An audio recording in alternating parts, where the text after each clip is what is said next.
پاکستان اور افغان طالبان کے درمیان مذاکرات آج دوبارہ استنبول میں شروع ہوں گے۔ مذاکرات میں شرکت کے لیے پاکستانی وفد استنبول پہنچ گیا ہے۔ پاکستانی وفد سینئر عسکری، انٹیلیجنس اور بیوروکریسی کے نمائندوں پر مشتمل ہے۔ ذرائع کے مطابق مذاکرات کے دوران پاکستان کی جانب سے افغان سرزمین سے ہونے والی دہشت گردی کے خاتمے کا مطالبہ دہرایا جائے گا۔ وزیر دفاع خواجہ آصف کا کہنا ہے کہ افغان طالبان سے مذاکرات پیش رفت کی امید پر ہی کیے جا رہے ہیں۔ پیش رفت کا امکان نہ ہو تو پھر وقت کا ضیاع ہے۔ خطے میں قیام امن کے لیے افغانستان دانش مندی سے کام لے۔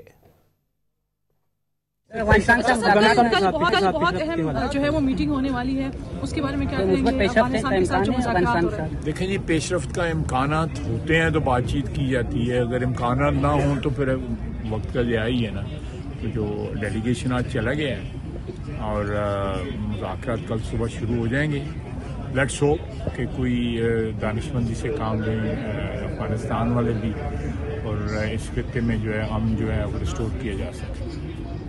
سر، آپ کو لگتا ہے کہ افغانستان جو ہے وہ آپ کی جو مذاکرات کی پیشکش ہے اس کو مان لیں گے؟ لیکن مذاکرات تو ہو رہے ہیں، مذاکرات کی پیشکش نہیں ہے، مذاکرات تو ہو رہے ہیں۔ جو آپ کے پوائنٹس یا ہماری تو پوائنٹ یہ ہے کہ اپنی سرزمین سے جو ہے پاکستان کے اوپر حملے بند کریں۔ سر، 2 سے 3 مرتبہ یہ مذاکرات جو ہے وہ ہوئے ہیں، ناکام ہوئے، تو اگر اس مرتبہ بھی ناکام ہوئے اور کوئی پیش رفت نہ ہوئی تو پھر پاکستان کا کیا لاحمل ہوگا؟ بہرحال کے مشورہ کریں گے آپ سے تو